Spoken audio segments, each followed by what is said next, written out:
What's up, guys? Jeff Cavalier, ATHLEAN-X.com. Today we are talking about a home chest workout that even the hardest of hard gainers can do.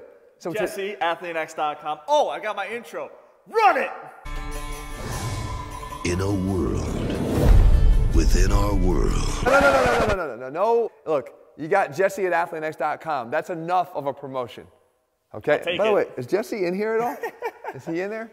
God, 7 months untouched. Fact is, guys, we're going to do a home workout here today. And as hard gainers know, it's hard enough to try to build muscle. Yeah, absolutely. The home environment definitely presents its own challenges, but not anymore. Today we're going to tackle that chest workout, and I'm going to show you that it's about the exercises that you pick, but more importantly, I think it's about how you structure the exercises and how you perform them. So I have a really easy structure that you're going to be able to follow no matter where you're at right now, beginner to more advanced, that you're going to be able to build with and continue to build with over time as well. And again, no equipment at all. You're going to be able to do this right in your own home.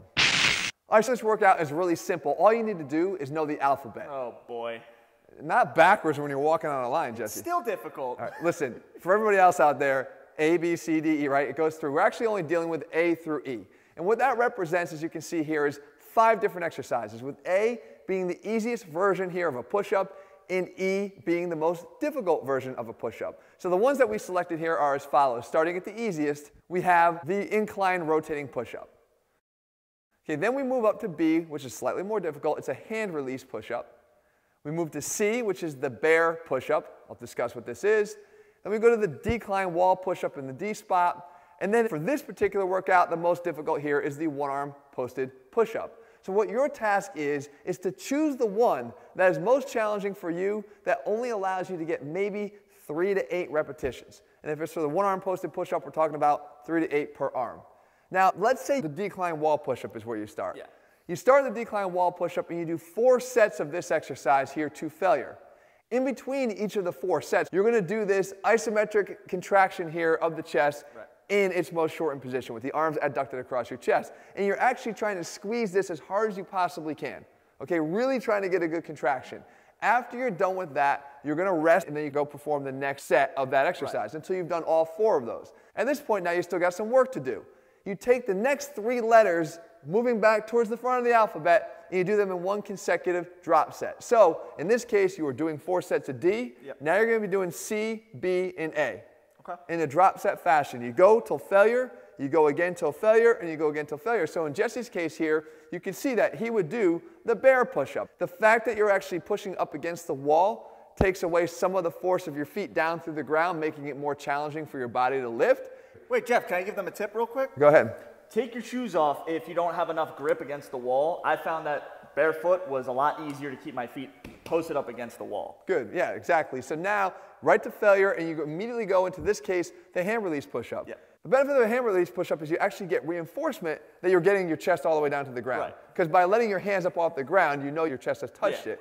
You get a little bit of additional benefit from some rotator cuff work because of the external rotation of your arms to lift them, and it does become fairly challenging as you start to rack up reps here. But you do these until failure, and then you go right into the last version here. In this case, it's the incline rotating push-up. The incline, of course, allowing your body a little bit less of the force of gravity downward upon it, so it makes it a little bit easier for you to perform.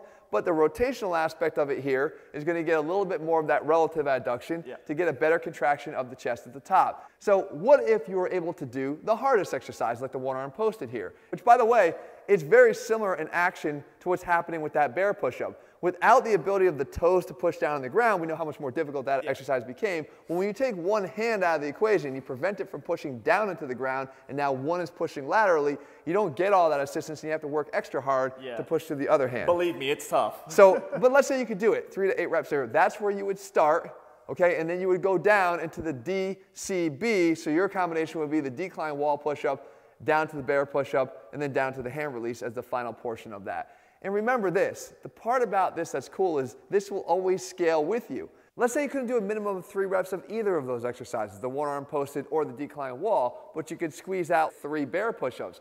Well, then that will become the exercise that you start with, and then you drop down to the hand release, then the incline rotation, and then we have this sub-A exercise, which is a squeeze push-up done from the knees. So there's always something you can do. Now, on the other hand, if you for some reason could master more than 3 to 8 reps with the one-arm posted push-up, just take it a step up. Go to the one-arm push-up here like this. This now becomes an F and then you work backwards through the E, D, and C. Yeah. And if you can do F, do a G. And there's a lot of things you can do. You can continue to add a more difficult version or more explosive version of a push-up, and then you work yourself back. But you do the 4 sets of that first exercise, and then you work backwards into that 3-exercise combo. Yeah. The fact is, guys, it's a very simple structure, but it's the structure that matters. When you know how to put this together and you realize that for hard gainers, the best option you have is to ensure that you're training to and through failure. Yeah.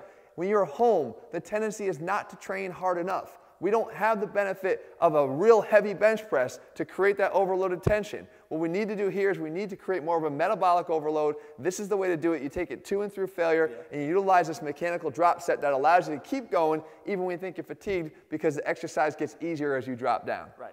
Give it a try, guys. I promise you it's going to work. If you're looking for a complete workout that's going to build your whole body, not just your chest, without any equipment at all, it's our Athlete Zero program available over at ATHLEAN-X.com. In the meantime, if you found the video helpful, leave your comments and thumbs up below. If you think this looks good at all, give him some support, because he gets hell here at the office, I can tell you that. It's true, every day. And if you haven't already, guys, make sure you click subscribe and turn your notifications so you never miss a new video when we put one out. All right, guys, see you soon.